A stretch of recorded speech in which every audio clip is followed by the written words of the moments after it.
Hello students, a very good evening my dear students. Welcome to the amazing platform of Physics Wala. Welcome to the Parishram 2.0 batch my dear students. क्या आप लोगों को ma'am की आवाज एकदम clear आ रही है? क्या आपको मैम की वीडियो एकदम क्लियर दिखाई दे रही है? गुड इवनिंग बच्चे, जल्दी से बता दो राधे राधे। वेलकम बच्चे, राधे राधे बेटा, Radhe Radhe. Yes, so now ma'am's favourite question, how the जोश? आई नो थर्ड क्लास है, कोई बात नहीं, फिर भी जोश एकदम हाई होना चाहिए क्योंकि समझना बहुत सारी चीजें हैं। ठीक है? Yes ma'am. हेलो बच्चे, हेलो हेलो, अमेजिंग। ठीक है, तो भाई बहुत अच्छे से दिखाई दे रहा है कि यस, हम दो क्लासेस लेकर बहुत ज्यादा दिमाग में चीजें घुसा चुके हैं, but still we are here for the chemistry class. Amazing बच्चा। यस, मैंने ना कल तुम सबके कमेंट्स देखे एंड तुम लोगों को मेरी शायरी बड़ी पसंद आई यार। ठीक है, तो फिर तुम देखो, अब जब तुम अच्छे अच्छे से आंसर करा करोगे ना, तो मैं तुम्हें ऐसे एकदम से सरप्राइज कर दिया करूंगी। ठीक है? Yes, okay, perfect. Okay, good evening बच्चे। ठीक है, तो आज हम क्या पढ़ने वाले हैं? मैम? आज हम इलेक्ट्रोकेमिस्ट्री करने वाले हैं। अभी तो इलेक्ट्रोकेमिस्ट्री चल रहा है, वही पढ़ेंगे। ठीक है, तो बच्चे इलेक्ट्रोकेमिस्ट्री में हम क्या पढ़ेंगे?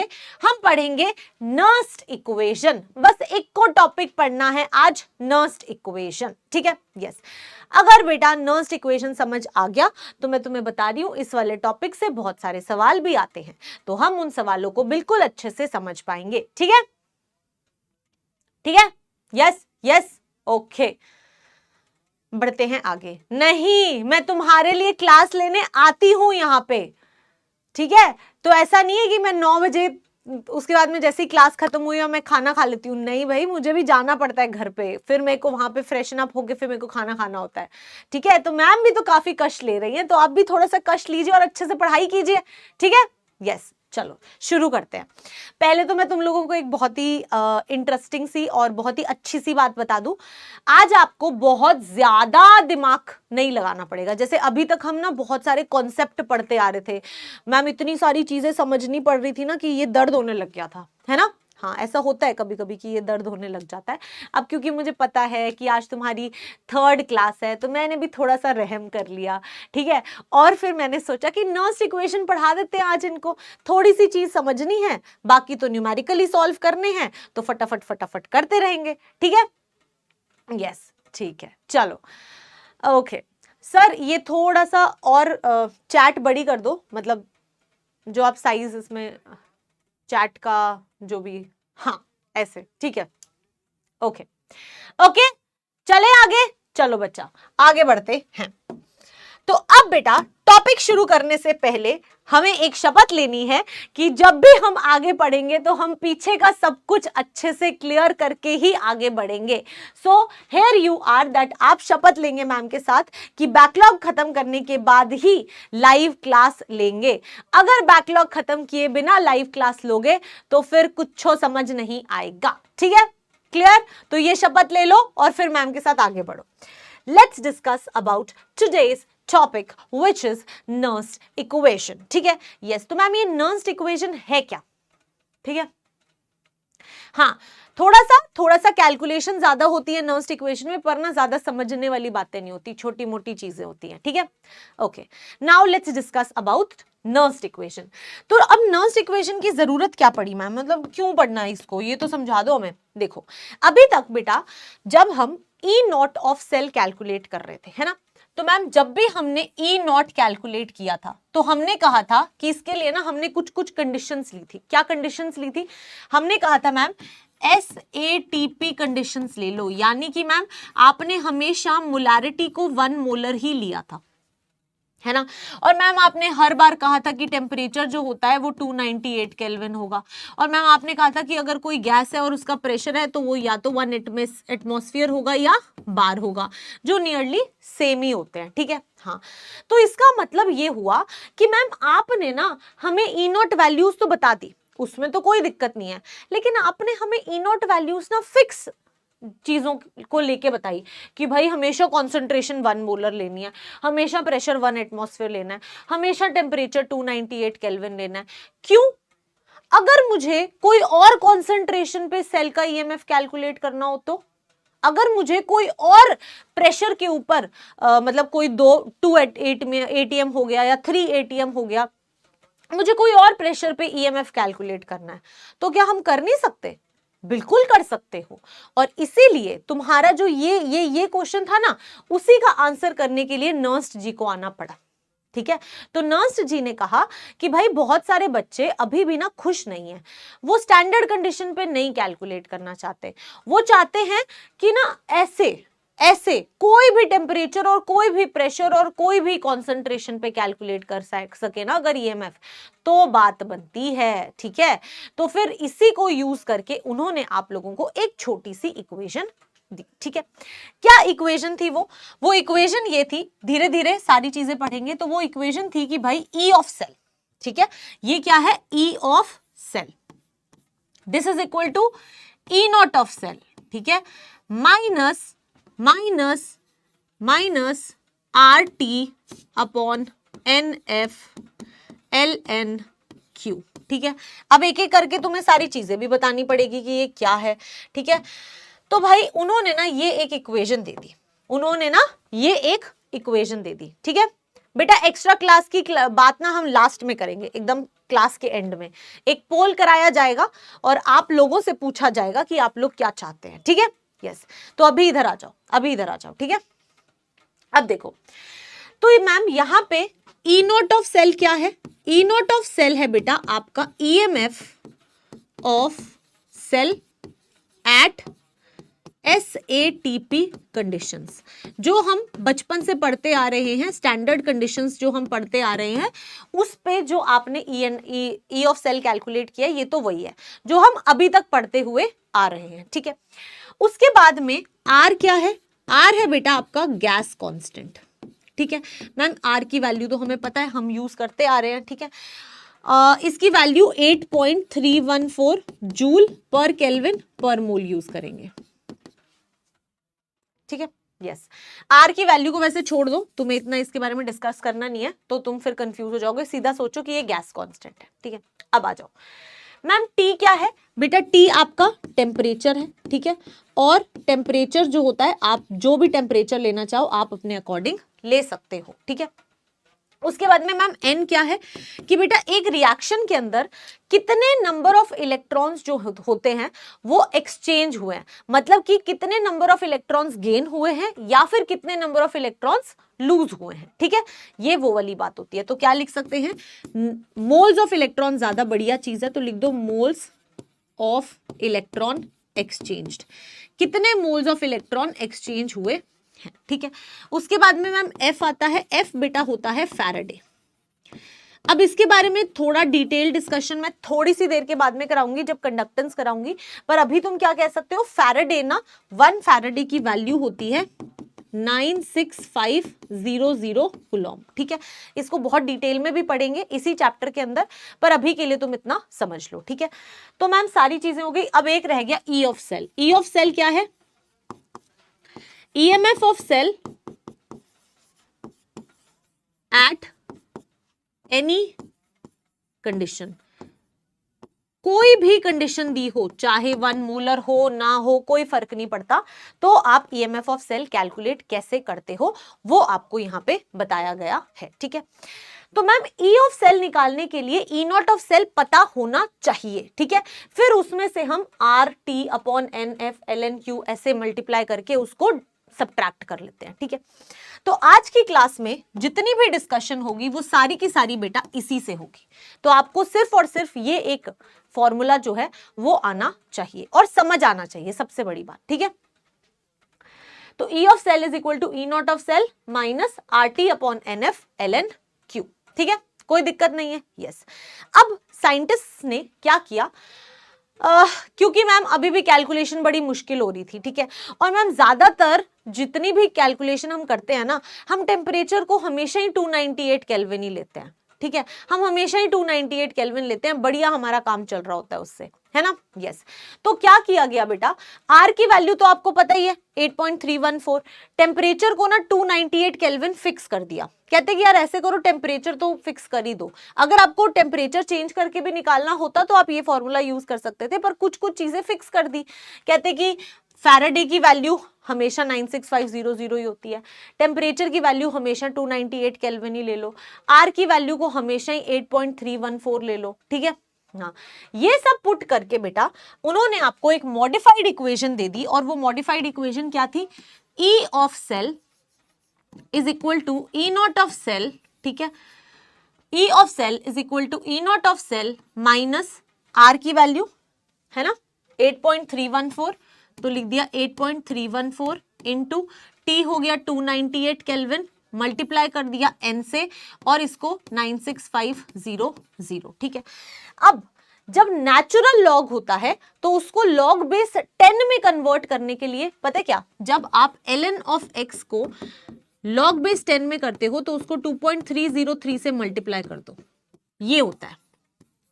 ये सबको पता है, अगर नहीं पता तो अब से पता होना चाहिए कि भाई नेचुरल लॉग को अगर लॉग बेस 10 में कन्वर्ट करना है ना, ये लॉग बेस 10 होता है, तो हम उसको बस 2.303 से मल्टीप्लाई कर देते हैं।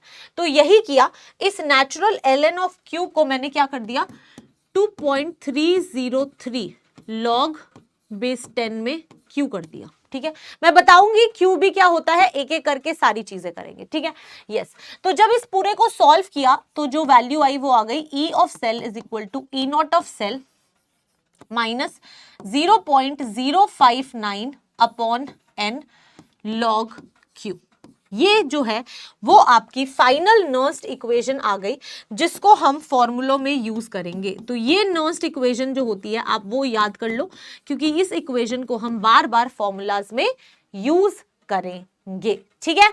यस, हेलो आदि बेटा, अगर ये आपकी फर्स्ट लाइव क्लास है और आपने इससे पहले 4 क्लासेस नहीं करी हैं तो बेटा आज आपको समझ नहीं आएगा, ठीक है। ओके ओके, साजिद ने बोला मैम मेरे को कुछ समझ नहीं आया। बेटा मैंने अभी तक कुछ समझाया ही नहीं, मैंने अभी तुम्हें सिर्फ एक चीज बोली कि ये फॉर्मूला याद कर लो, कुछ भी नहीं बताया, बस ये कहा कि ये फॉर्मूला याद कर लो। तुम्हें इसमें क्या नहीं समझ आया, क्या करते हो बच्चे, ठीक है। यस, तो ये आपका फॉर्मूला है नर्स्ड इक्वेशन का, जिसको हम बार बार यूज करेंगे। अब जो पहला सवाल आपके मन में आएगा वो ये आएगा कि मैम ये क्यू क्या है, मैम ये क्यू क्या है, ठीक है।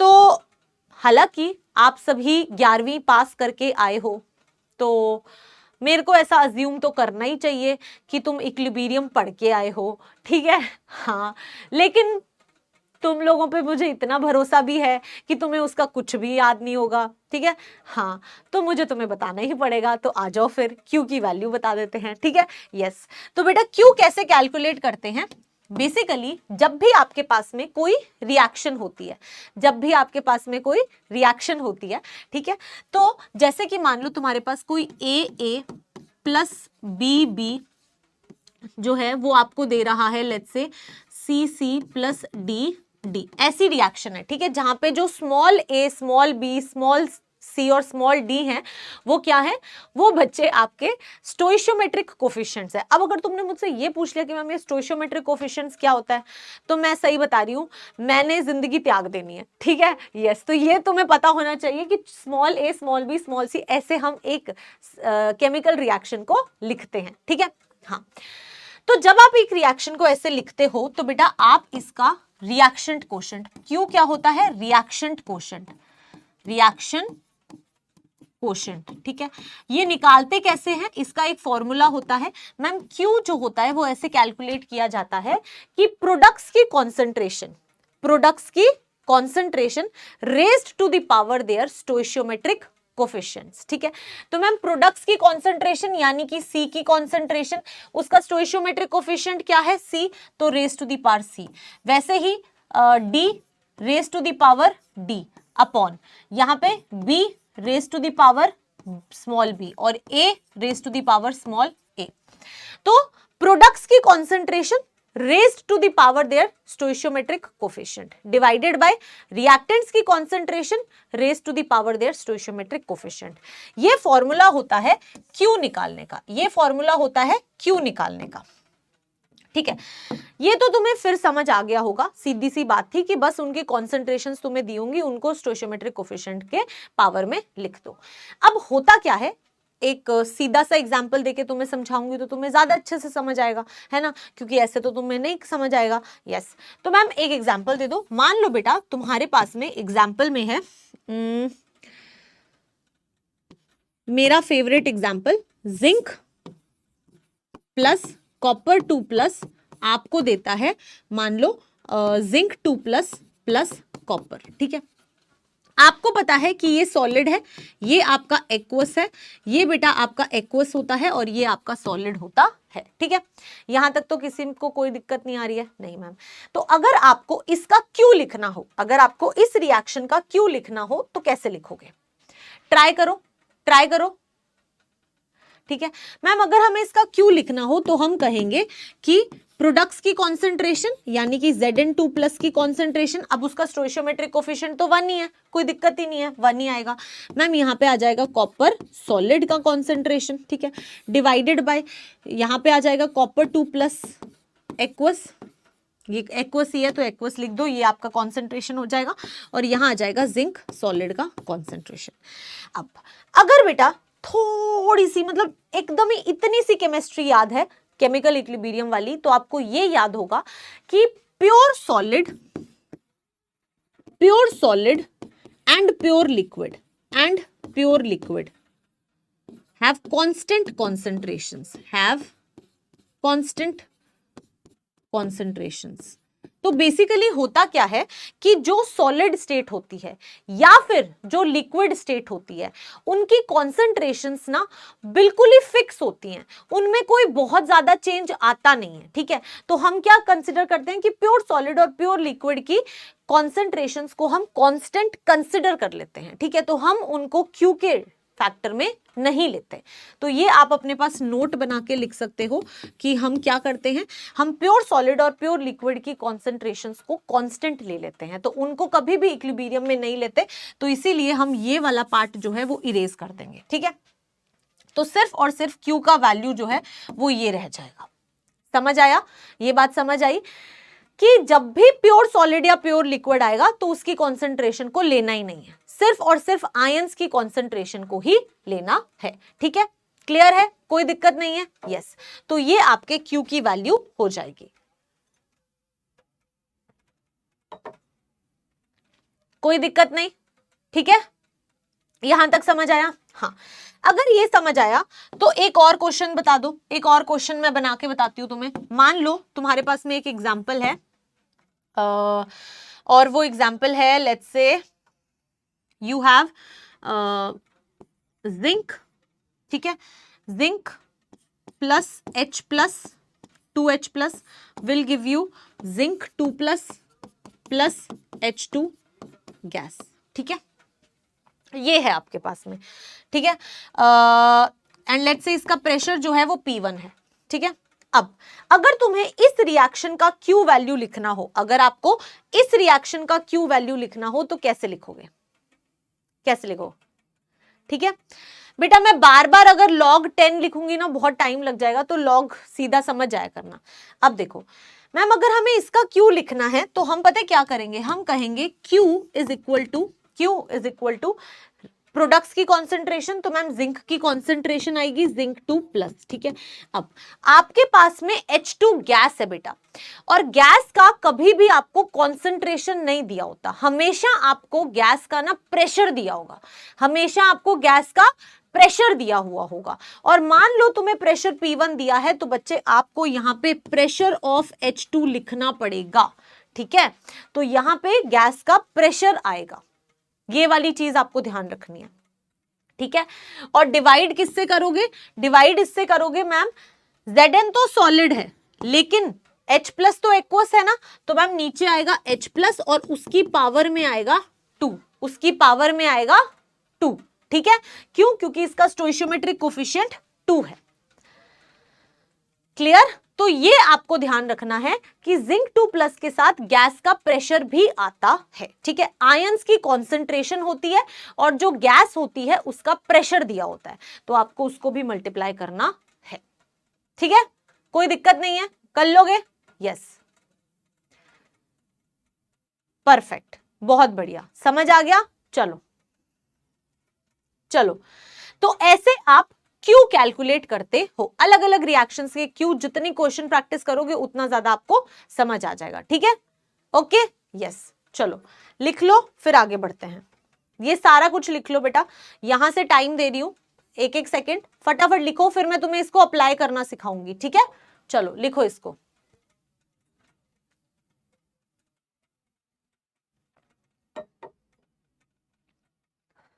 हाँ, आगे बढ़ते हैं। अगला ये लिख लो, फिर आगे ये भी लिख लो। ठीक है, हाँ, ओके। अच्छा, वो तो तुम्हें टाइम तो अब इतना ही मिलेगा। हाँ,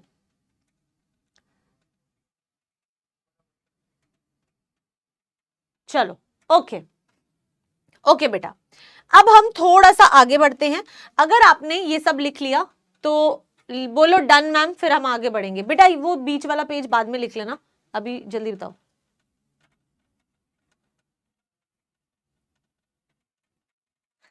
सान्या कह रही है मैम थोड़ा रुको तो, फटाफट आगे कर दिया। वो वाला पेज एक बार छोड़ दो, उतनी 2 लाइनें आप बाद में लिख लेना। ठीक है, यस। क्या डाउट है पूछने, देखने दो ma'am. Because of I am able to solve access. Thank you so much Sneha. Then ma'am हम इस इक्वेशन को डिराइव कैसे करते हैं?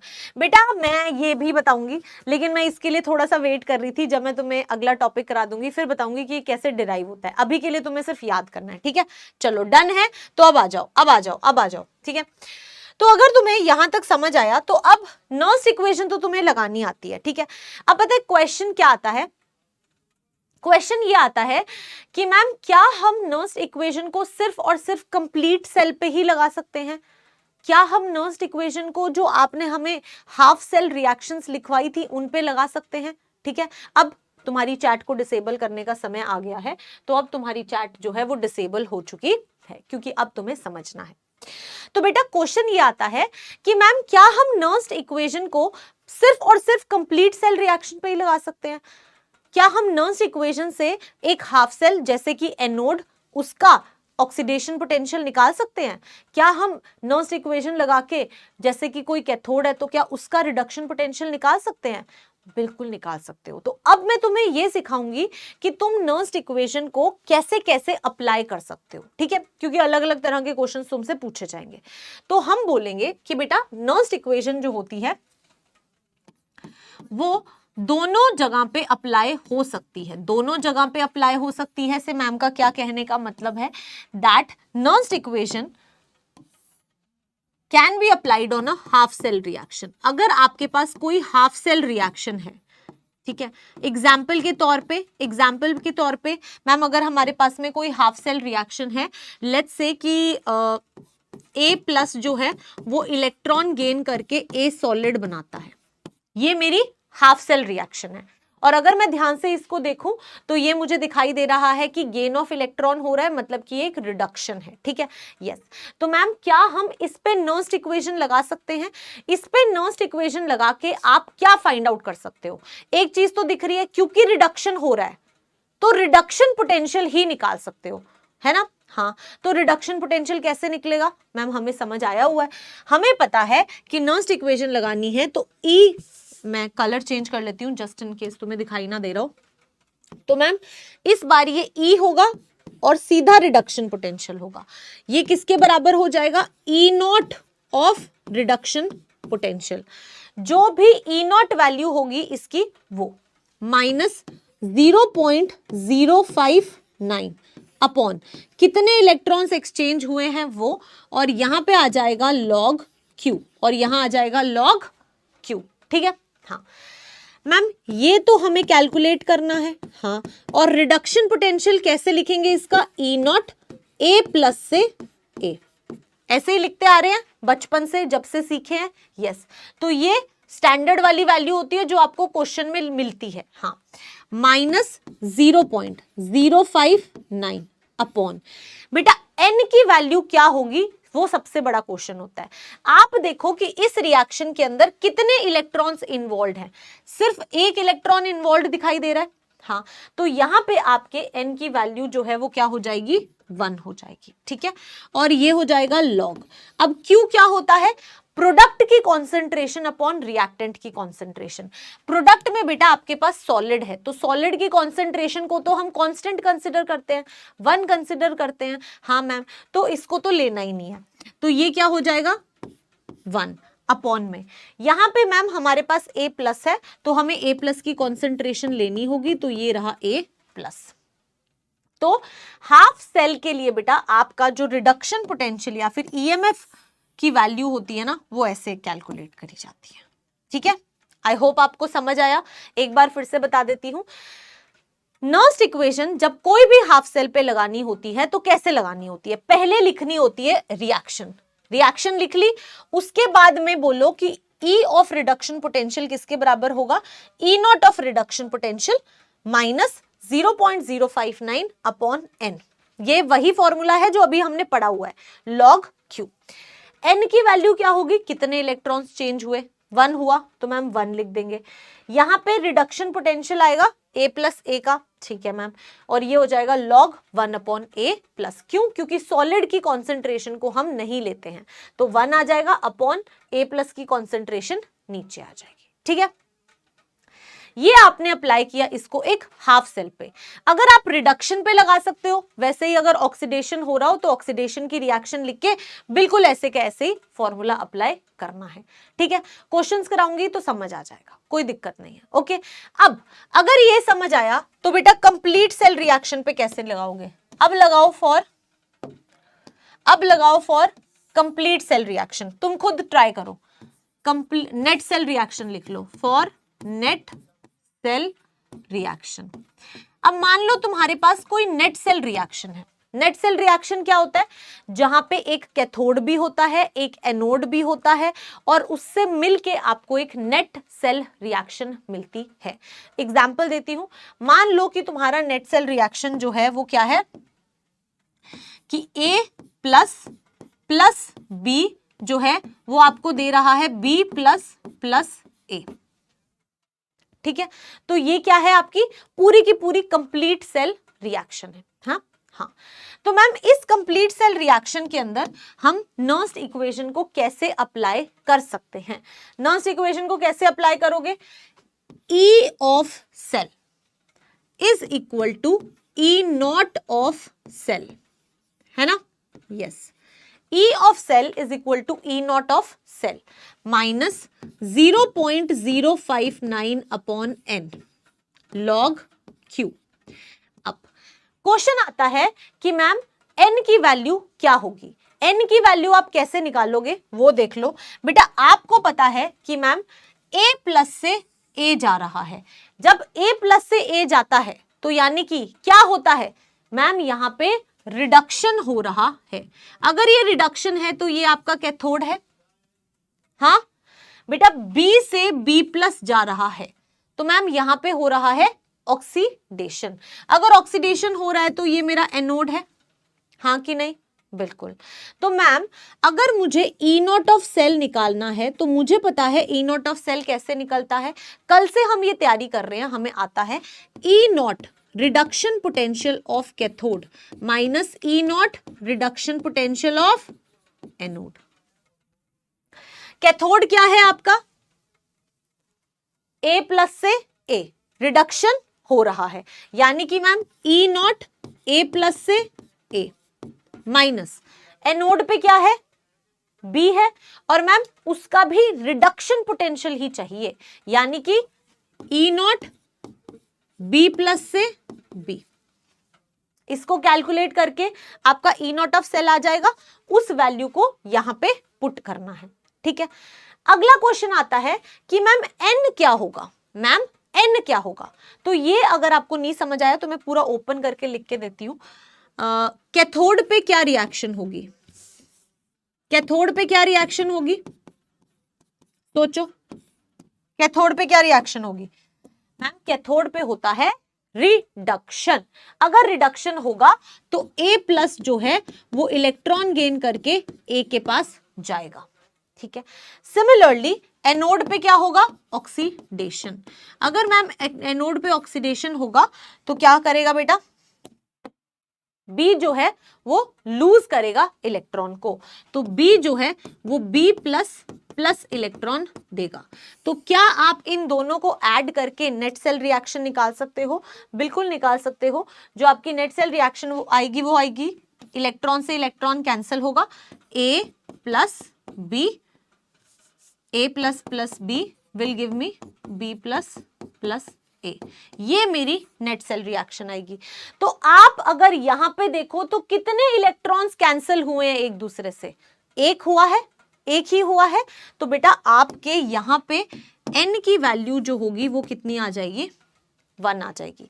अगर ये 2 इलेक्ट्रॉन कैंसिल होते तो n की वैल्यू 2 होती। जितने इलेक्ट्रॉन्स एक्सचेंज होते हैं वही आपके n की वैल्यू होती है, ठीक है। अब अगला सवाल आता है क्यू क्या होगा, क्यू क्या होगा? नेट सेल रिएक्शन ये रही आपके पास, आपको पता है ये भी सॉलिड है और ये भी सॉलिड है, हाँ कि नहीं? Yes ma'am. तो रहा क्या, सिर्फ और सिर्फ B प्लस की कॉन्सेंट्रेशन अपॉन A प्लस की कॉन्सेंट्रेशन, ये क्या हो गया, आपके Q की वैल्यू आ गई, ठीक है। थोड़ा सा ऐसे करती हूं, इस Q को यहां लिख देती हूं, तो B plus upon A plus.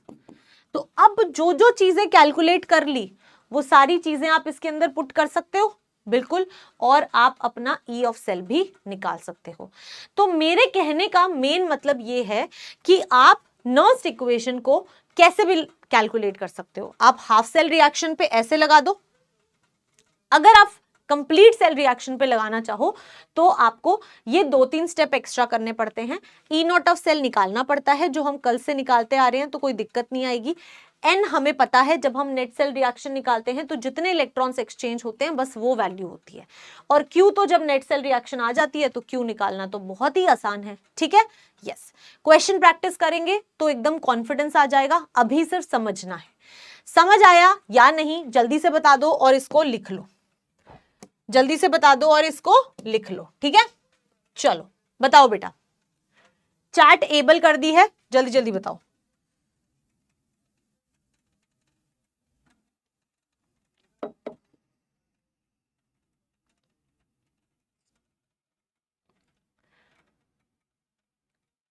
Yes, crystal clear. हाँ, अभी थोड़े क्वेश्चन प्रैक्टिस करेंगे तो कॉन्फिडेंस भी आ जाएगा, जैसे बाकी सारे टॉपिक्स में आया है, ठीक है।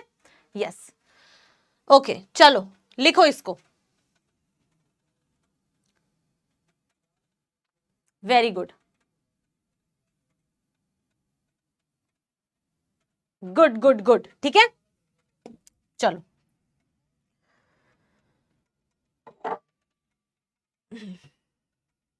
एक क्वेश्चन करा देती हूं, फिर तुम्हें समझ आ जाएगा। ये वाला क्वेश्चन ऊपर ले जाती हूँ, ठीक है। चलो ये लिख लो, पहले लिख दो डन मैम, फिर क्वेश्चन कराऊंगी। हाँ, ऑक्सीडेशन में भी ऐसे ही करोगे। क्वेश्चन के थ्रू समझाती हूं बेटा, फिर और अच्छे से क्लियर होगा। डन, चलो चलो, let's try to solve this question. ये क्वेश्चन सॉल्व करेंगे तो हमें समझ आ जाएगा सारी कहानी, ठीक है।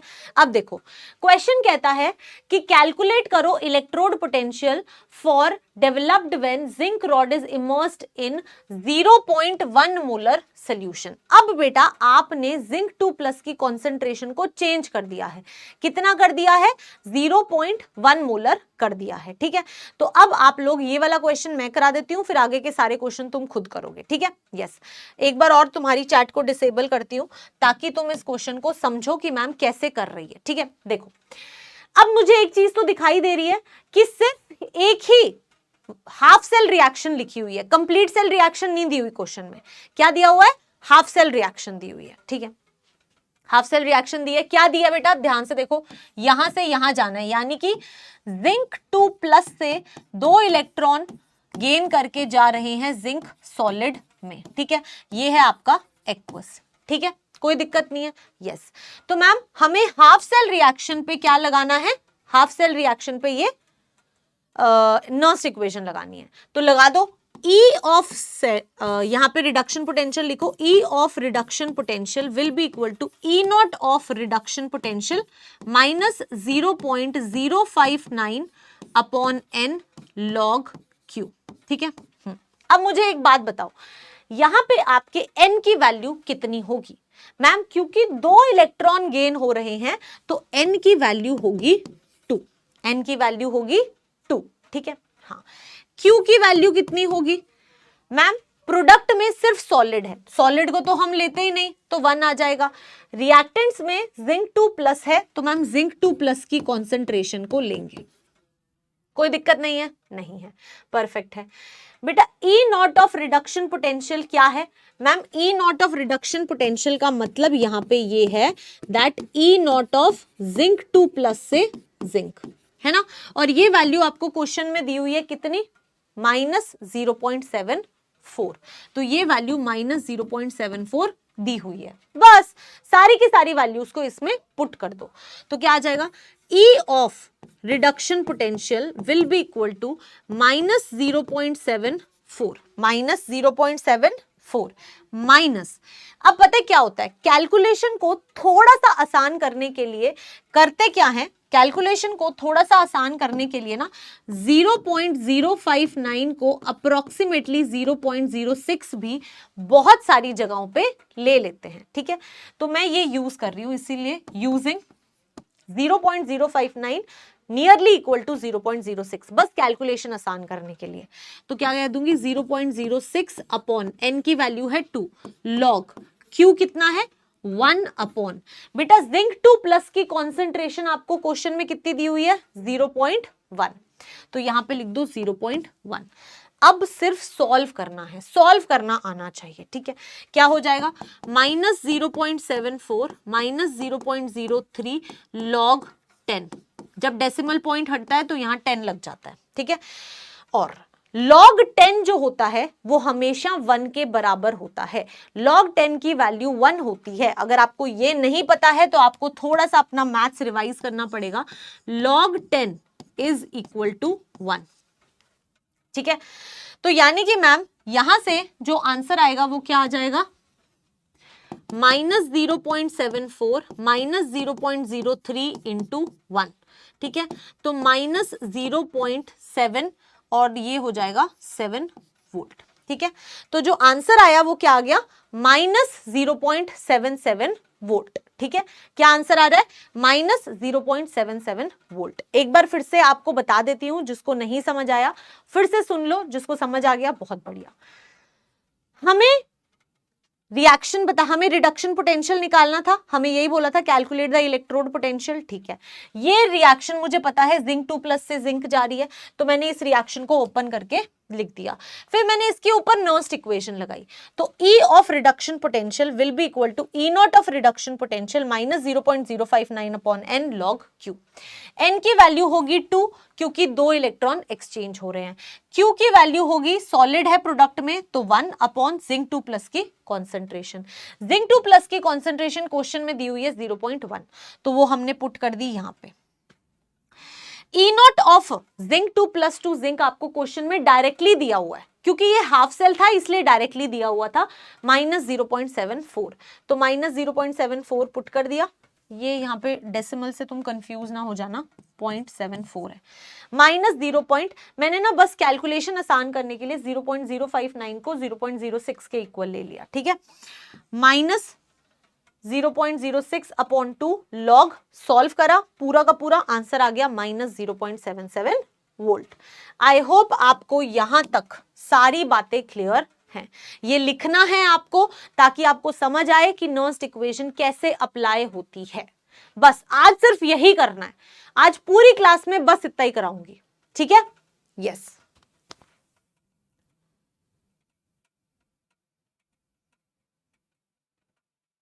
बेटा 0.06 है, 0.6 नहीं है, वो 0.06 है, ठीक है। चलो बहुत ही बढ़िया, अमेजिंग, ओके बहुत बढ़िया। लिख लो इसको, आगे बढ़ेंगे, इसको लिख लो फिर आगे बढ़ेंगे।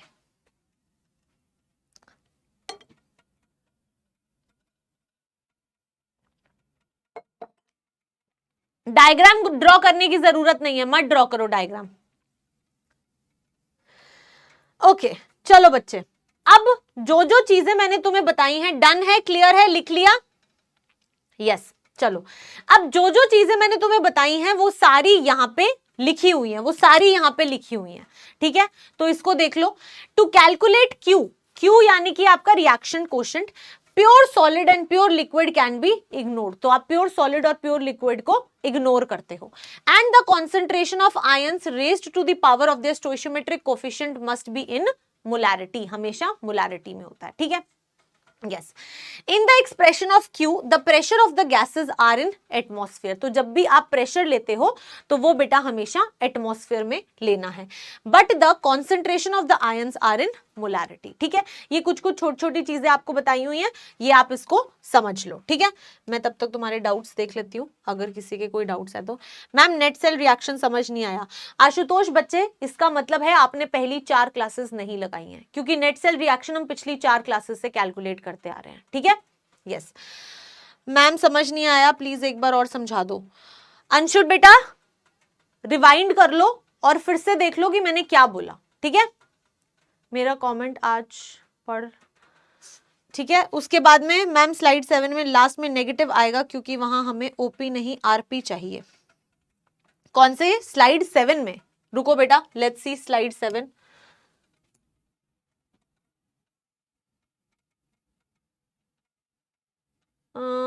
ये स्लाइड 7 है बच्चा। स्लाइड 7 में तो मैंने कहीं पे माइनस या प्लस लगाया ही नहीं है, ठीक है? ये देखो, ओके। चलो, तो मैं क्लास के एंड में आपके डाउट्स सॉल्व करूंगी, ठीक है? लॉग टेबल की आपको जरूरत नहीं पड़ेगी, आपको क्वेश्चन में बहुत आसान चीजें दी होंगी। कुछ कुछ लॉग की प्रॉपर्टीज प्लीज लिख लो।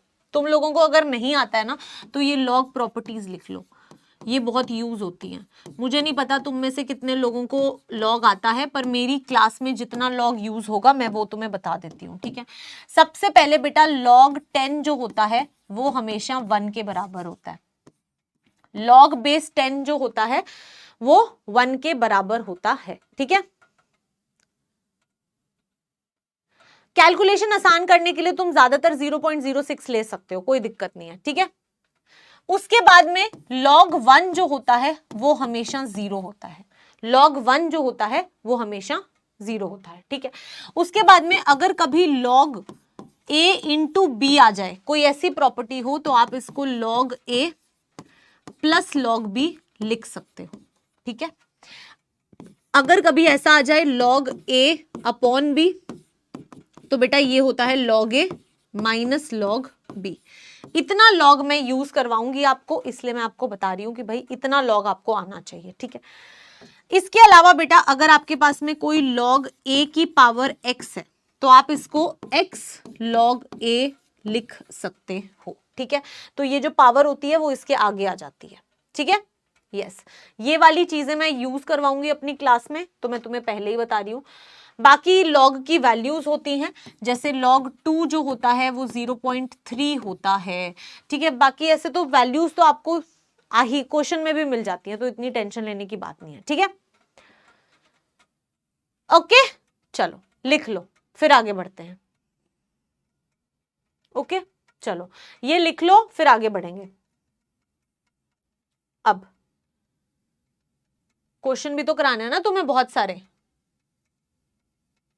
ओके, अब फटाफट बताओ मैम डन, फिर आगे बढ़ते हैं। लिखो चैट में डन, ताकि मैं आगे बढ़ सकूं। हाँ, सीयूईटी में भी वैल्यू मिलती है, टेंशन मत लो। बैक स्लाइड ये लिखना है, ये भी लिख लो।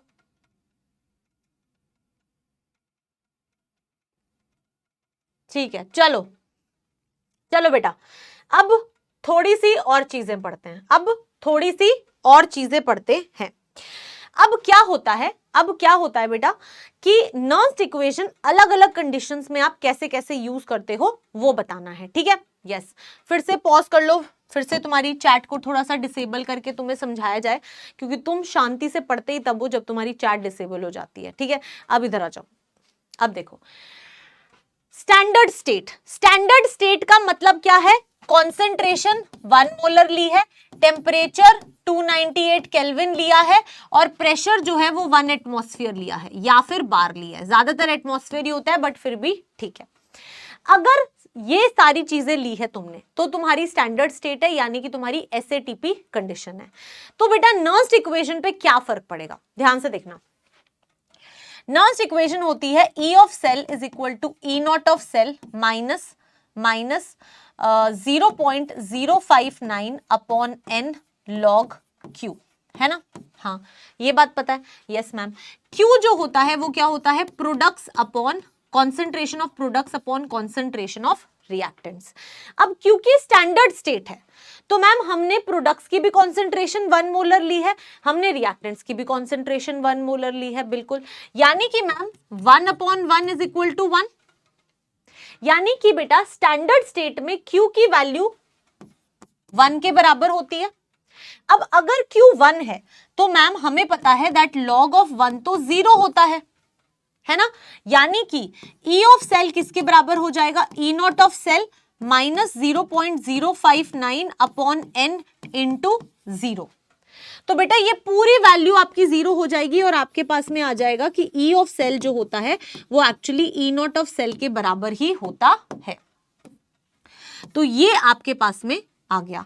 तो स्टैंडर्ड स्टेट में जब तुम ईएमएफ लगाते हो, जब तुम नर्स्ट इक्वेशन लगाते हो स्टैंडर्ड स्टेट में, तो ई ऑफ सेल जो होता है वो ई नॉट ऑफ सेल के इक्वल ही आ जाता है। क्यों? क्योंकि मैम हमने कॉन्सेंट्रेशन 1 मोलर ली तो log 1 तो 0 ही होता है, तो मैम ये Q1 की वैल्यू आई थी, log 1 0 होता है, 0 इंटू 0, तो ई ऑफ सेल जो होता है वो ई नॉट ऑफ सेल के बराबर आ जाता है। ठीक है, यहां तक तो कोई दिक्कत नहीं आई होगी, सीधी सी बात थी, बस स्टैंडर्ड कंडीशन वाली इक्वेशन को ले लिया। ठीक है, मजा आता है जब आपका सिस्टम इक्विलिब्रियम में होता है। क्या होता है? जब आपका सिस्टम इक्विलिब्रियम में होता है। अब जब आपका सिस्टम इक्विलिब्रियम में होता है तो मैं आपको दो चीजें बता रही हूं, फिर आप मॉडिफाई करना नर्स्ट इक्वेशन को। ठीक है, जब सिस्टम इक्विलिब्रियम में होता है तो हमेशा ई ऑफ सेल जो होता है वो 0 होता है। जब भी आपका सिस्टम इक्विलिब्रियम में होगा तो ये वाला जो ई ऑफ सेल होता है, ये वाला ई ऑफ सेल ये 0 होता है, और जो आपका रिएक्शन कोशेंट Q होता है उसको आप Kc that is your equilibrium constant के इक्वल लेते हो। तो यहां पे Kc क्या है? Equilibrium constant, equilibrium constant. ठीक है, तो ये दो चीजें होती हैं। अब तुम ट्राई करो इस नर्स्ट इक्वेशन में इसको अप्लाई करने का। ठीक है, जब भी सिस्टम इक्विलिब्रियम में होगा तो ईएमएफ ऑफ सेल 0 हो जाता है, लेकिन एक बात याद रखना, ई नॉट ऑफ सेल कभी भी 0 के बराबर नहीं होता।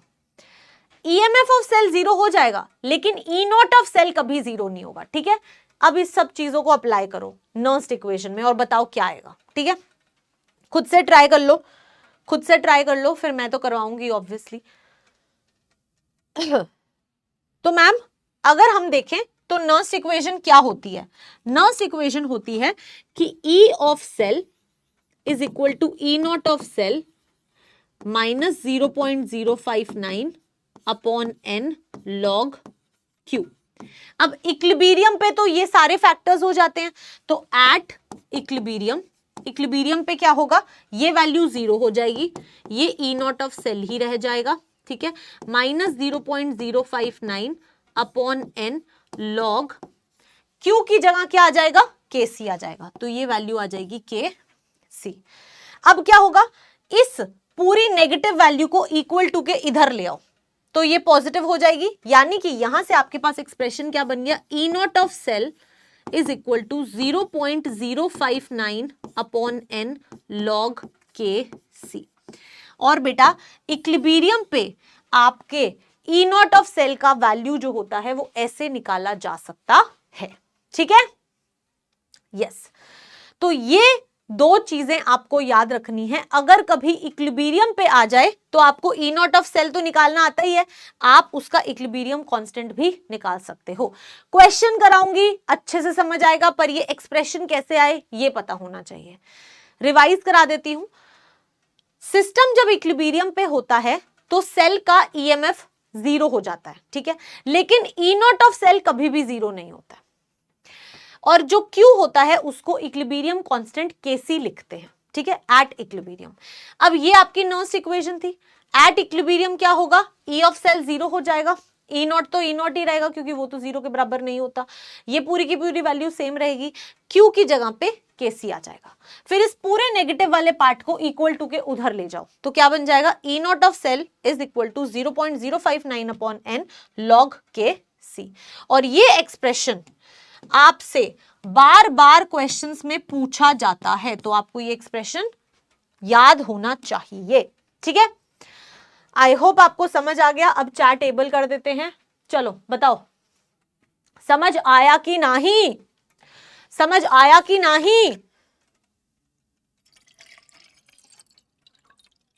आज सिर्फ नर्स्ट इक्वेशन करी है और उस नर्स्ट इक्वेशन को हमने समझा है कि उसको कैसे अप्लाई करते हैं, ठीक है।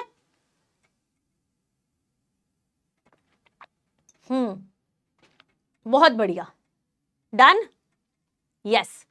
अब क्वेश्चन करते हैं और अच्छे से समझते हैं, ठीक है।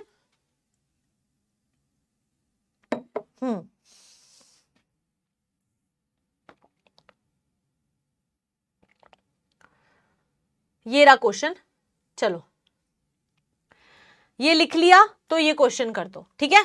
चलो मैं तुम्हें पोल करा रही हूं, 45 सेकेंड्स देती हूं, ट्राई कर लो, अगर नहीं हुआ कोई दिक्कत नहीं है, मैं कराऊंगी, ठीक है, मैं कराऊंगी ये क्वेश्चन। बस तुम्हें पोल में आंसर करने में बहुत मजा आता है इसलिए मैं पोल करवा रही हूं, बाकी समझाऊंगी मैं खुद तुम्हें ये क्वेश्चन, ठीक है। स्टार्ट करें, चलो स्टार्ट, ट्राई करो, ट्राई करो इस क्वेश्चन को।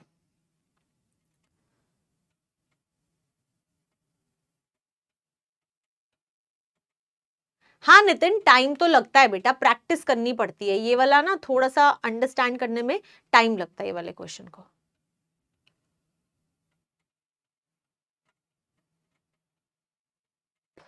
वैसे तो ये वाला क्वेश्चन तुम I don't think so 45 seconds में भी हो सकता है, एटलीस्ट 60 सेकंड्स, 1 मिनट तो लग ही जाता है, बट ठीक है कोई बात नहीं, ठीक है। बस तुम्हारे लिए कि तुम्हें मजा आता है पोल में आंसर्स करने में, इसलिए मैंने पोल क्रिएट कराया, बाकी क्वेश्चन तो मैं ही कराऊंगी।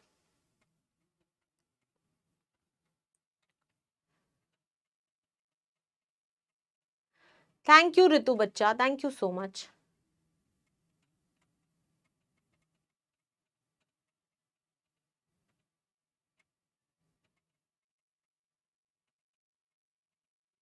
टाइम खत्म हो गया, यस चलो। आई नो बेटा, कोई बात नहीं, ये वाला पोल वॉज नॉट वेरी इंपॉर्टेंट, ये वाला पोल वॉज जस्ट फॉर योर कि तुम अचानक से उठ जाओ और अटेंशन तुम्हारा इधर आ जाए, ठीक है। अब इस क्वेश्चन को समझ लो। कहता फॉर अ रिएक्शन, ये आपके पास रिएक्शन है, कहता के equilibrium was found to be 10 raise to the power 12। तो आपको क्वेश्चन में बताया हुआ है कि के इक्विलिब्रियम की वैल्यू जो है वो 10 की पावर में 12 है, ठीक है। The E not of cell is, तो आपको ई नॉट ऑफ सेल बताना है, ठीक है। हाँ, तो हमें पता है कि मैम इक्विलिब्रियम वर्ड हमें बोला, अगर के इक्विलिब्रियम बताया है इसका मतलब है कि आपका जो रिएक्शन है वो इक्विलिब्रियम पे है। हाँ, इक्विलिब्रियम कांस्टेंट तभी आता है जब रिएक्शन इक्विलिब्रियम पे होता है। तो इसका मतलब है मैम फॉर्मूला लगेगा E not of cell is equal to 0.059 upon N log के इक्विलिब्रियम, है ना, ये वाला फॉर्मूला लगेगा, यस। अगर आप बेटा ये वाली रिएक्शन को देखो तो क्या आप बोल सकते हो कि मैम इस वाली रिएक्शन को अगर तुम अलग अलग करके लिखोगे तो ऐसे लिखोगे ना कि A से गया A2 प्लस में और 2 इलेक्ट्रॉन मिले, मतलब ये आपका एनोड था, और बेटा B प्लस इलेक्ट्रॉन से जाता है B में और इसको 2 से मल्टीप्लाई करना पड़ेगा और फिर आपकी ये वाली नेट सेल रिएक्शन आएगी और ये आपका कैथोड होगा, है ना। हाँ, तो बेटा N की वैल्यू कितनी हुई मैम, 2 इलेक्ट्रॉन से 2 इलेक्ट्रॉन कैंसिल हो रहे हैं, इसका मतलब है N की वैल्यू होगी 2, है ना। तो ma'am E not of cell जो होगा वो क्या हो जाएगा, 0.059 अपॉन 2 लॉग 10 की पावर 12। मैंने तुम्हें बताया था लॉग की, जब मैं प्रॉपर्टीज करा रही थी तुम्हें, मैंने जब तुम्हें लॉग की प्रॉपर्टीज लिखाई थी तो मैंने कहा था लॉग ए की पावर एक्स होता है तो एक्स आगे आ जाता है, लॉग के आगे आ जाता है। तो मैं यही वाली प्रॉपर्टी यहां यूज करूंगी, यहां पे यूज करूंगी। तो मैम आप इसे क्या लिख सकते हो, 0.059 अपॉन 2 इंटू 12 लॉग 10, क्योंकि ये 12 क्या हो जाएगा, आगे आ जाएगा। log 10 1 होता है, मैम ने आपको बताया था। इसका मतलब है मैम इसको 6 से मल्टीप्लाई कर दो तो 0.059 इंटू 6 इंटू 1, log 10 1 होता है। तो बस इसको मल्टीप्लाई करना है 0.059 को 6 से, ठीक है। बस एक मिनट रुक जाओ,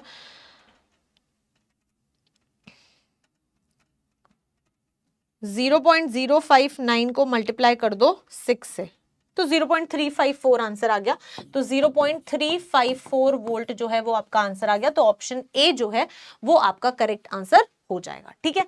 यस, क्लियर है, कोई दिक्कत नहीं है, मैं फिर से बता दूंगी आपको, कोई दिक्कत नहीं है। ऑप्शन ए आपका करेक्ट आंसर है एंड 51.55% लोगों ने करेक्ट आंसर दिया है, ठीक है। जिसको नहीं समझ आया वो एक बार फिर से सुन लो। ये फॉर्मूला यूज करना था, के इक्विलिब्रियम की वैल्यू आपको दी हुई थी, ठीक है। एन की वैल्यू हमने निकाल ली कि भाई कितने इलेक्ट्रॉन्स एक्सचेंज हो रहे हैं, तो वो 2 लिख दिया। फिर ये कैलकुलेशन करी, 12 जो होता है वो आगे आ जाता है, लॉग की प्रॉपर्टीज यूज करनी पड़ती हैं। फिर ये कैंसिल होता है, 6 आता है, 6 को इससे मल्टीप्लाई करते हो तो 0.354 वोल्ट आपका करेक्ट आंसर आ जाता है, ठीक है। यस, चलो अमेजिंग बच्चे, आई होप यहां तक क्लियर है। इसको लिख लो, फिर एक क्वेश्चन मुझे करके बता दो। गुड गुड पारुल, अच्छी बात है बच्चे, आपका रैंक 29 आया, इसका मतलब है आप ट्राई कर रहे हो, दैट इज अमेजिंग, ठीक है। Yes, good good Ayush, amazing.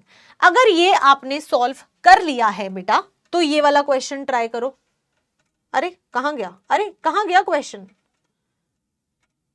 ये वाला क्वेश्चन, ठीक है। ये वाला क्वेश्चन ट्राई करना है। अब ये आपके पास में टाइम लगाओ, मैं कोई आपको टाइम स्लॉट नहीं दे रही हूं, मैं आपको बता रही हूं कि ये आपका सेल है, सॉरी यहां आएगी लाइन और यहां आएगी लाइन, ठीक है। ये आपका सेल है बेटा, नेट सेल रिप्रेजेंटेशन दिया हुआ है, ये दिया हुआ है, कंप्लीट सेल दिया हुआ है और आपको मैम को आंसर निकाल के बताना है। अच्छा हाँ, लीडर बोर्ड देख लो बेटा, लीडर बोर्ड तो चला गया, सॉरी लीडर बोर्ड तो चला गया, मैं दिखाना भूल गई, आई एम रियली सॉरी। कोई बात नहीं, अगले क्वेश्चन से मैं लीडर बोर्ड दिखा दूंगी, ठीक है। चलो ये वाला ट्राई करो, मैं आपको कितना टाइम दे रही हूं, 2 मिनट लो, पूरे के पूरे 2 मिनट, बट आई वॉन्ट कि आप ट्राई करो। 1.1 नहीं है इसका आंसर, जो भी मुझे इसका आंसर 1.1 दे रहा है वो गलत है, ठीक है। यस, ट्राई टू सॉल्व, अच्छे से सॉल्व करने की कोशिश करो, ये कंप्लीट नेट सेल रिएक्शन है, ठीक है। यस,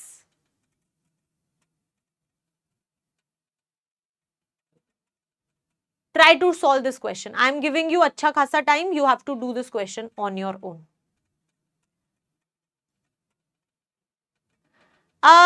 किसी ने मुझसे क्या क्वेश्चन पूछा, हाउ टू बिकम योर,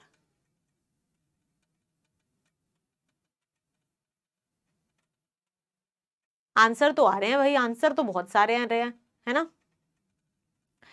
मुझे एग्जैक्ट आंसर अब याद तो है नहीं, कैलकुलेट करेंगे फिर आंसर आ जाएगा, ठीक है। पर आप कोशिश करो इस क्वेश्चन को करने की, स्टेप बाय स्टेप करेंगे, सब समझ आ जाएगा। बहुत सारे बच्चों के बहुत अलग अलग आंसर्स आ रहे हैं, but at least they are trying, that is good, good बच्चे, ठीक है। चलो चलो चलो, स्वाति ने भी आंसर दे दिया है, सिमरन ने भी आंसर दे दिया है, अभय ने भी आंसर दे दिया है, क्या बात है। शशांक ने भी आंसर दिया है, लेकिन शशांक कहते 1.1 ही है, छोड़ो कौन कैलकुलेशन करेगा, मैं तुम्हें बता रही हूँ 1.1 तो 100% नहीं है, ठीक है। हाँ, तो आई होप आप लोगों को अच्छा खासा, मैम ने 2 मिनट का टाइम दिया था, नहीं अभी भी 1 मिनट बाकी है, तो तुम कर लो, आज तो तुम्हें पूरे 2 मिनट दिए जाएंगे, ठीक है। डायग्राम की जरूरत नहीं है, मत बनाओ डायग्राम, क्वेश्चन सॉल्व करो। हो गया क्या टाइम, 1 मिनट इतना बड़ा कब से हो गया भाई, खत्म ही नहीं हो रहा है। ठीक है, अब हो गया। ठीक है, अब मैं तुम्हें ये क्वेश्चन करा सकती हूँ। चलो आ जाओ, करते हैं इस क्वेश्चन को। चलो करते हैं इस क्वेश्चन को। मेरे को सबसे पहली और सबसे इजी चीज आती है कि भाई मैं नेट सेल रिएक्शन लिखना सीख जाऊं, मेरे को नेट सेल रिएक्शन निकालना आता है। ठीक है, कैसे निकलेगा मैम? ये सॉल्ट ब्रिज है, हाँ, तो ये एनोड है और ये कैथोड है, हाँ, तो एनोड की रिएक्शन क्या होगी?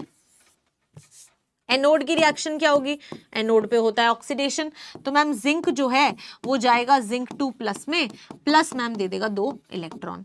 और मैम कैथोड पे क्या होगा? कैथोड पे होगा रिडक्शन, तो रिडक्शन होगा इसका, यानी कि मैम कॉपर 2 प्लस है वो 2 इलेक्ट्रॉन गेन करेगा और मेरे को दे देगा कॉपर।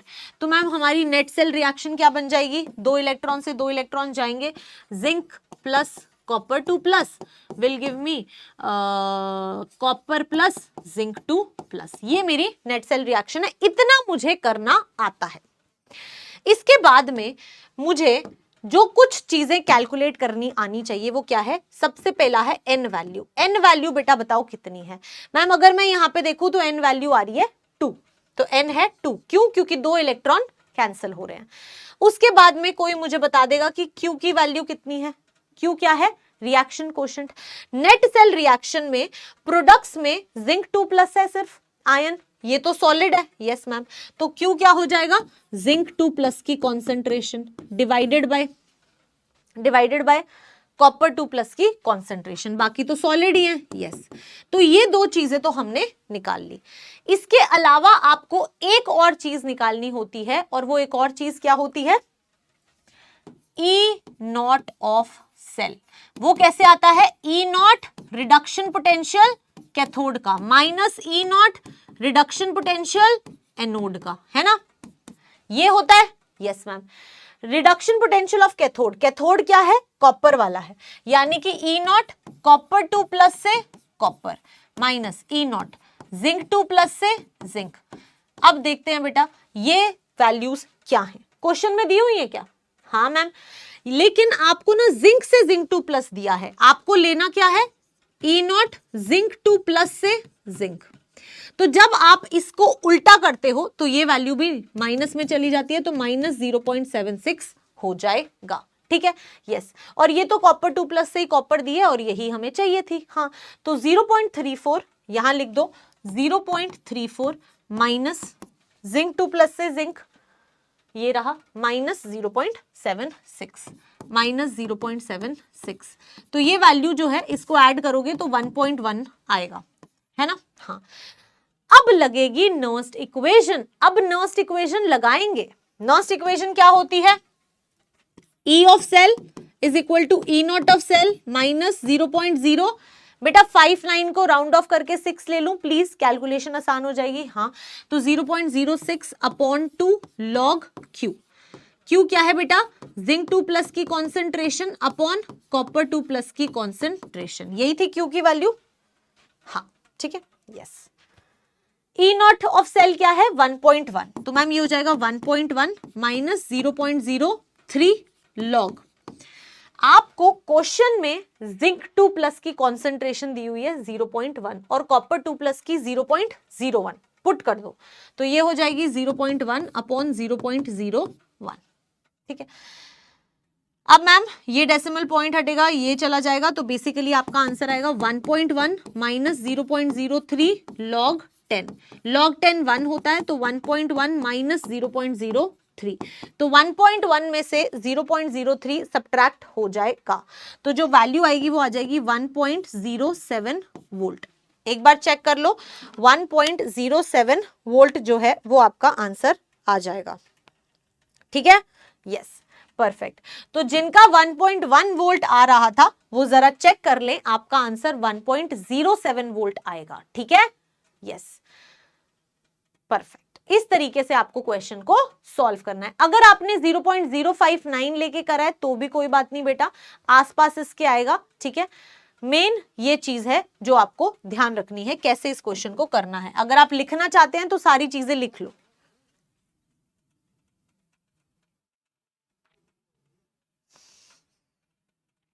क्लियर? हाँ, ये बात मैं मानती हूं, ये बात मैं मानती हूं। नर्स्ट इक्वेशन में कैलकुलेशन बहुत सारी होती है, पर एक तो आसान होती है। ठीक है, दूसरा नंबर मिलते हैं, ठीक है। ये नर्स्ट इक्वेशन का जब भी क्वेश्चन आएगा ना तुम्हारे बोर्ड में, तो तुम्हें 5 नंबर का क्वेश्चन आएगा, सीधा 5 नंबर मिलेंगे तुम्हें, देखना, ठीक है। चलो, बहुत बढ़िया, गुड ही ना, अमेजिंग, आपका ठीक था ना, वेरी गुड बेटा, ठीक है। चलें आगे, चलें आगे, चलो। अगर ये सब समझ आ गया है, आगे सॉल्व भी तो करना होगा ना, ये भी लिख लो, फटाफट लिख लो, फिर क्वेश्चंस करते हैं, फिर ऐसे भर भर के क्वेश्चन करेंगे। क्या है ये?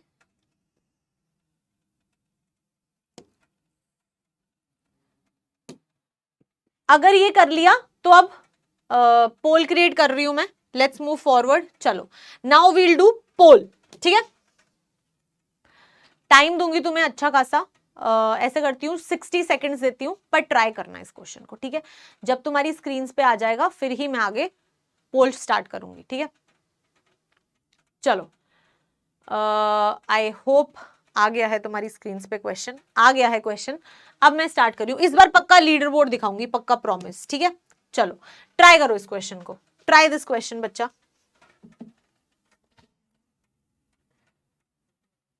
सुनील, बहुत सारे क्वेश्चन प्रैक्टिस करेंगे, एकदम समझ लेंगे इस वाले पार्ट को। चलो, ट्राई करो।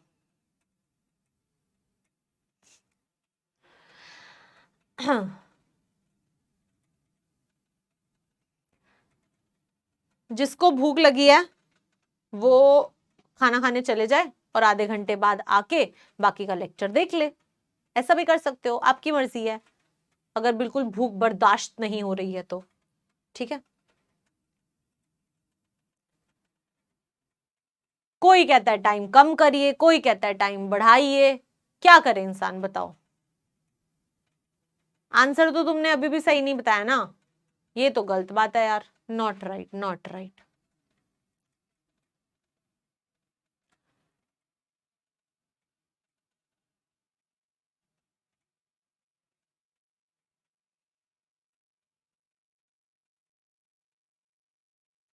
कोई बात नहीं, इट्स ओके बच्चे, मेरे को पता है आपने डी सी क्लिक किया था, दैट मीन्स करेक्ट आंसर, ठीक है।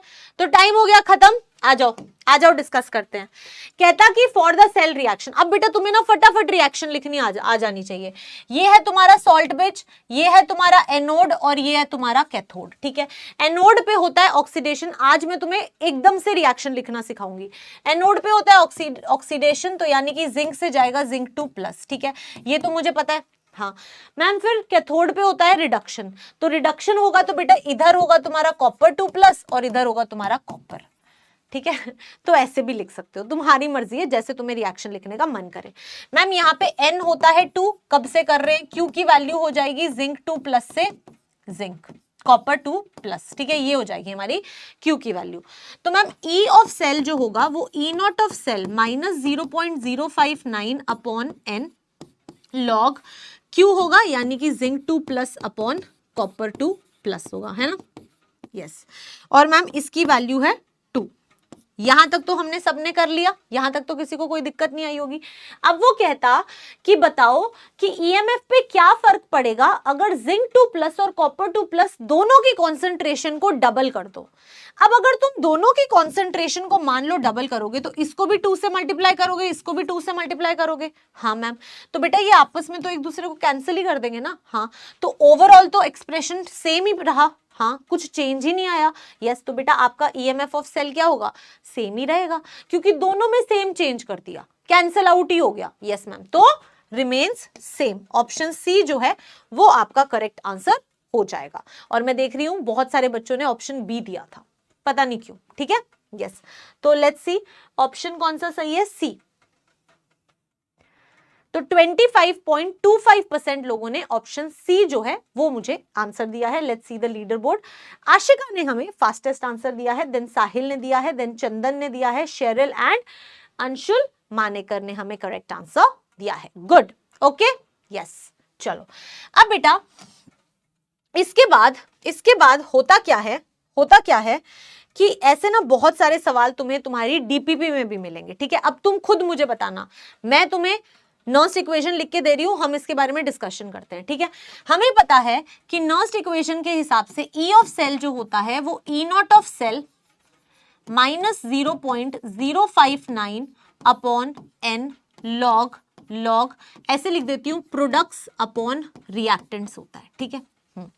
अब थोड़ी सी देर चैट डिसेबल कर रही हूं क्योंकि एक बहुत इंपॉर्टेंट चीज समझाने की कोशिश कर रही हूं, ठीक है। हाँ, अब होता क्या है बेटा, होता क्या है कि आपसे ऐसे पूछा जाता है कि अगर आप प्रोडक्ट की कॉन्सेंट्रेशन को बढ़ा दो, अगर आप प्रोडक्ट की कॉन्सेंट्रेशन को बढ़ा दो, मतलब केस 1 क्या है, अगर हम प्रोडक्ट की कॉन्सेंट्रेशन को इंक्रीज कर रहे हैं, ठीक है।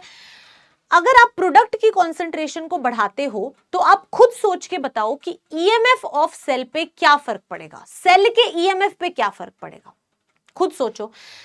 अब इस तरह के क्वेश्चंस को करना कैसे होता है, जब आप प्रोडक्ट की कॉन्सेंट्रेशन को बढ़ाओगे, मतलब कि आप क्या कर रहे हो, न्यूमरेटर को बढ़ा रहे हो, ठीक है। हाँ बेटा, जब एक फ्रैक्शन में मान लो, एक एग्जांपल ले लो, 2/3 है, ठीक है।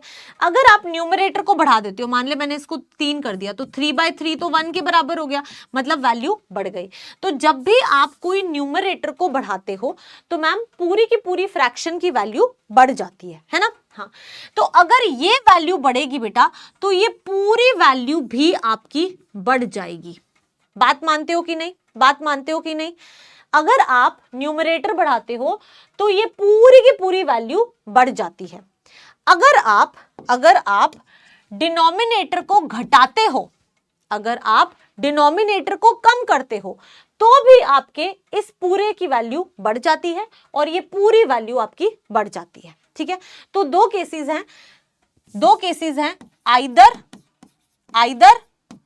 प्रोडक्ट की कॉन्सेंट्रेशन को बढ़ा दो और रिएक्टेंट की कॉन्सेंट्रेशन को कम कर दो। ये दो केसेस अगर हम कर देते हैं तो हमें पता है ये पूरी वैल्यू बढ़ जाएगी। हाँ, अब ई नॉट ऑफ सेल तो फिक्स होता है, हाँ मैम, उसमें से अगर बेटा बड़ी वैल्यू, अगर ई नॉट ऑफ सेल में से बड़ी वैल्यू माइनस हो जाए, मान लो 5 में से 4 माइनस हो जाए, तो आपको मिलेगा सिर्फ 1 ही ना। हाँ, तो मैम जितना बड़ा नंबर सबट्रैक्ट होता है उतना ही आपका ईएमएफ ऑफ सेल घटता है, उतना ही ईएमएफ ऑफ सेल घटता है। यानी कि अगर आप प्रोडक्ट की कॉन्सेंट्रेशन को बढ़ा दो या फिर रिएक्टेंट की कॉन्सेंट्रेशन को कम कर दो, ईएमएफ ऑफ सेल जो होता है वो डिक्रीज हो जाता है। क्या हो जाता है, डिक्रीज हो जाता है।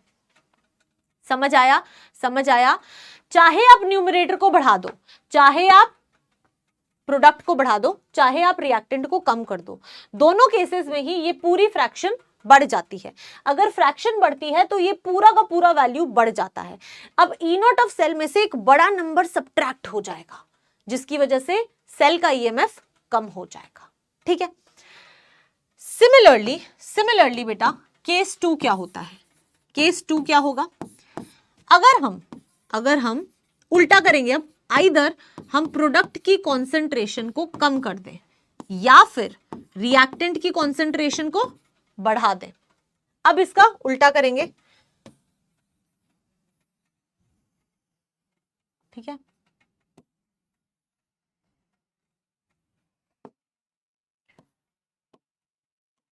ओके, अब देखना, अगर बेटा आप खुद सोचो, अब तो सोचने में समझ आने लग जाएगा।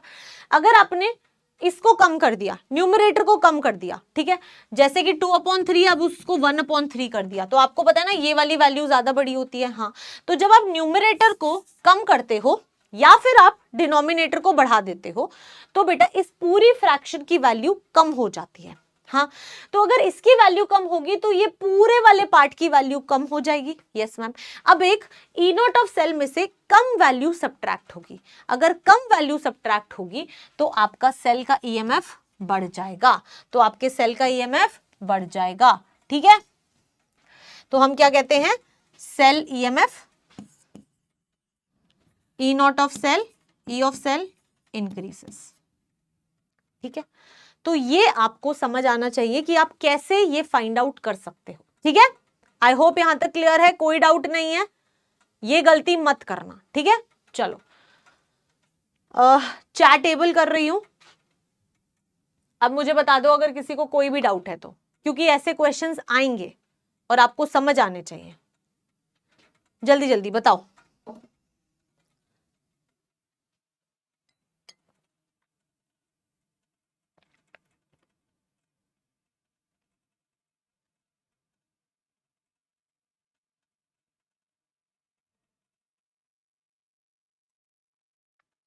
हम्म 15 मिनट बाद क्लास खत्म हो जाएगी। 15 मिनट बाद क्लास खत्म हो जाएगी, ठीक है। चलो चलो बेटा, अब और सवाल करेंगे। ये सब समझ आ गया है तो बहुत बढ़िया है, ठीक है। Let's try to solve one question. हाँ, ये क्वेश्चन कर सकते हो, आई थिंक सो। ट्राई करो इस क्वेश्चन को, ठीक है। पोल क्रिएट कर रही हूं, 60 सेकेंड्स दे रही हूं।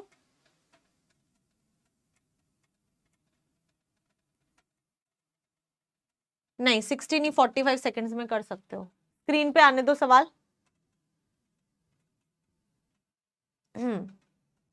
चलो start. Try to solve this question.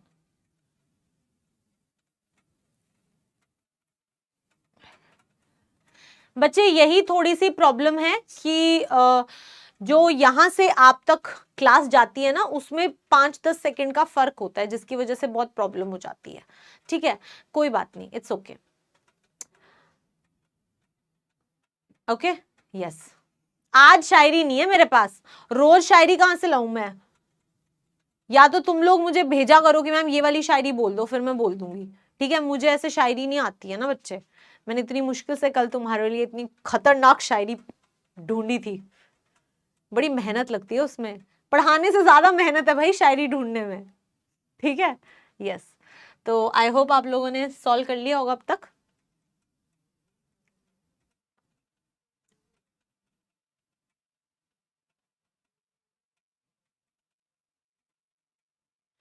Okay, so the time is over, ठीक है। करें, चलो। कहता है at 25 degree Celsius the standard EMF of cell having reactions involving 2 electrons. बेटा आपको ना पहले ही बता दिया कि एक ऐसी रिएक्शन है जिसमें 2 इलेक्ट्रॉन्स इन्वॉल्व हैं, ठीक है। तो इसका मतलब है कि मैम नंबर ऑफ इलेक्ट्रॉन्स जो हैं वो कितने हैं? n इज इक्वल टू 2 है, okay yes. Involving 2 electron changes is found to be the standard EMF of cell. और बेटा आपको ई नॉट ऑफ सेल बता दिया कितना? 0.295, ठीक है yes.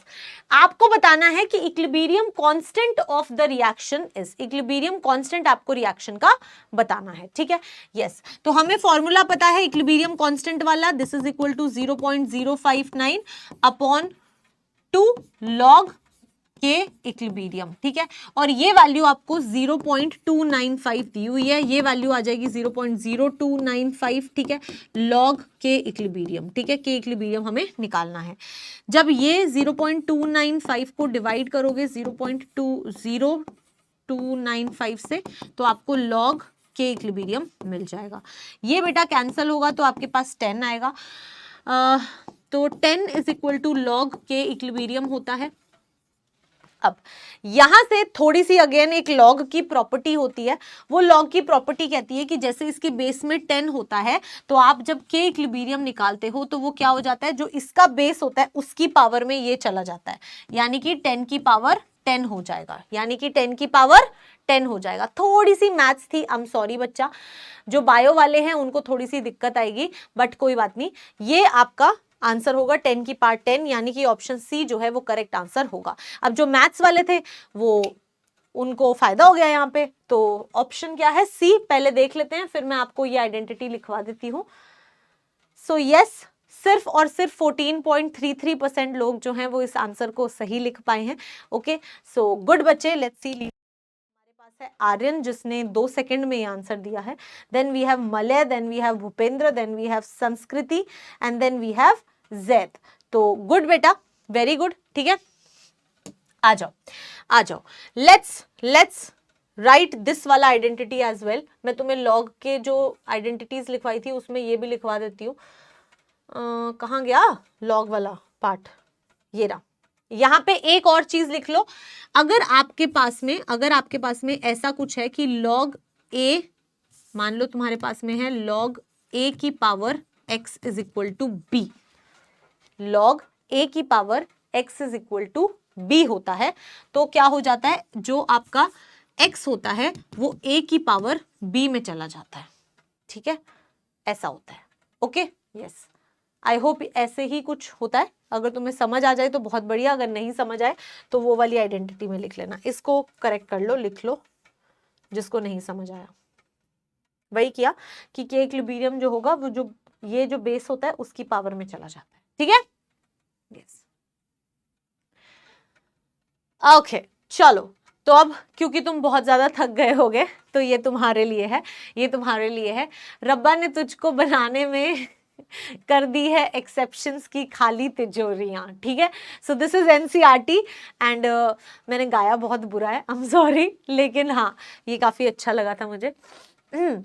So this is for you. Okay, yes, चलो चलो बेटा आगे बढ़ते हैं और सवाल करते हैं। ठीक है, तो ये वाला क्वेश्चन कर दो मेरे लिए प्लीज, ये आंसर निकाल दो इसका।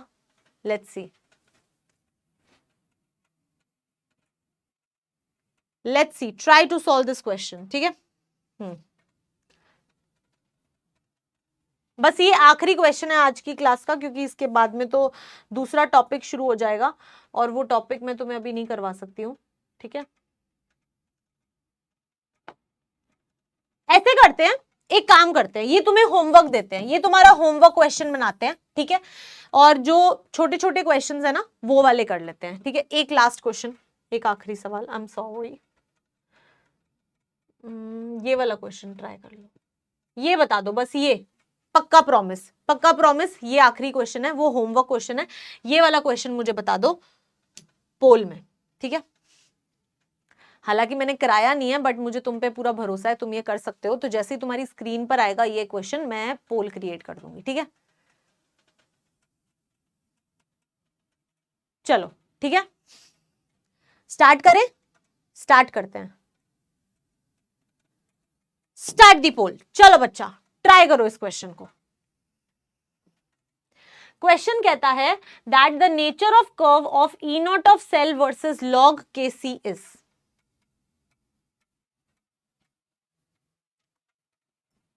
बताओ क्या आएगा।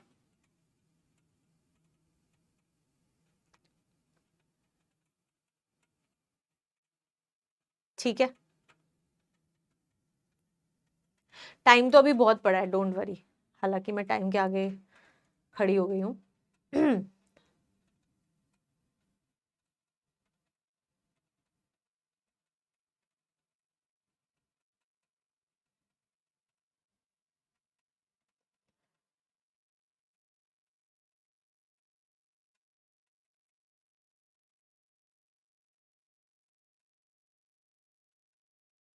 तो टाइम आपका समाप्त होने वाला है, बस रुक जाइए बच्चे, हो गया है टाइम खत्म। और आपका टाइम और आपका टमी और आपका टाइम जो है वो खत्म हो चुका है। ठीक है, सो लेट्स ट्राई। कहता कि आपको कर्व बताना है E not of cell versus log K C का। ठीक है, तो हमें तो इन दोनों का एक ही एक्सप्रेशन आता है, कि ma'am E not of cell जो होता है वो 0.059 अपॉन एन लॉग के सी के बराबर होता है। ठीक है, अगर आप यहां पर ध्यान से देखो तो ये क्या है, y है ना, और ये क्या है, x, और इसको क्या बोल सकते हैं, m। तो ma'am y is equal to M X हमारे पास एक ग्राफ दिखाई दे रहा है, बिल्कुल देख रहा है। यानी कि मैम अगर हम एक ग्राफ बनाएं तो ये हो जाएगा ई नॉट ऑफ सेल और यहां पे आ जाएगा मैम लॉग के सी, और ये जो होगा वो एक स्ट्रेट लाइन होगी जो पास करेगी ओरिजिन से, जो मैम आपकी नहीं पास कर रही है यहाँ पे, ये हो गया पासिंग थ्रू दी ओरिजिन। और यहाँ पे जो स्लोप होगा वो मैम m के बराबर होगा और वो होगा आपका 0.059 अपॉन n के इक्वल। ठीक है, यस। तो ma'am option A that is your straight line जो है वो करेक्ट आंसर हो जाएगा। ठीक है, यस। सो ऑप्शन ए बेटा, लेट्स सी द रिजल्ट। 49.66% लोगों ने करेक्ट आंसर दिया है। ठीक है, यस, बहुत बढ़िया, अमेजिंग बच्चे। ओहो, लीडर बोर्ड वो फिर गायब हो गया बच्चे, लीडर बोर्ड फिर नहीं दिखा पाई मैं,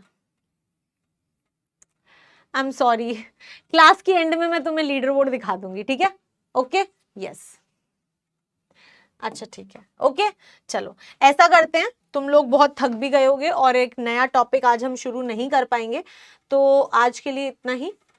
नेक्स्ट क्लास में शुरू करेंगे आगे की कहानी। ये तुम्हारी कंडीशन हो जाएगी अगर तुमने पढ़ाई लिखाई करना शुरू नहीं किया तो। ठीक है, ये होगा तुम्हारा सिलेबस और ये होगे तुम। ठीक है, तो देख लो कि बैकलॉग करते रहना है, टाइम वेस्ट करते रहना है या पढ़ाई करनी है। ठीक है, ये तुम बता दो। ओके, यस, चलो with this we have came to the end of our discussion. ठीक है, यस। तो इधर आ जाओ होमवर्क में बेटा, एक तो मैंने तुम्हें एक होमवर्क क्वेश्चन दिया है, वो कर लेना। बार बार बोलती हूँ तुम्हें रिवीजन करना पड़ेगा, बिना रिवीजन के तो कोई बात ही नहीं है। ठीक है, होमवर्क क्वेश्चन करना है, रिवीजन करना है और क्या करना है, स्माइल करते रहना है। और क्या करना है, स्माइल करते रहना है। ये भी तुम्हारा होमवर्क है, you have to keep smiling, you will have to keep smiling. Okay, yes. हाँ, तो एक्स्ट्रा क्लास की बात करते हैं। तो बच्चे मुझे आप लोगों से पूछना है कि एक्स्ट्रा क्लास कब लूं?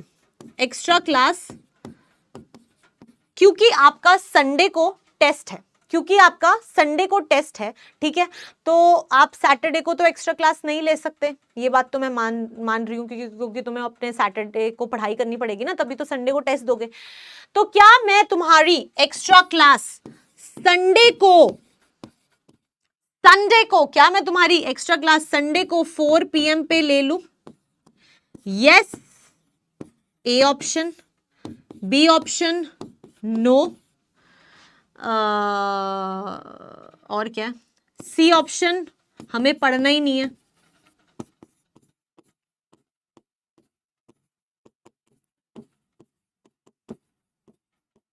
ठीक है, डी हम पढ़ेंगे ही नहीं, हम पढ़ लेंगे,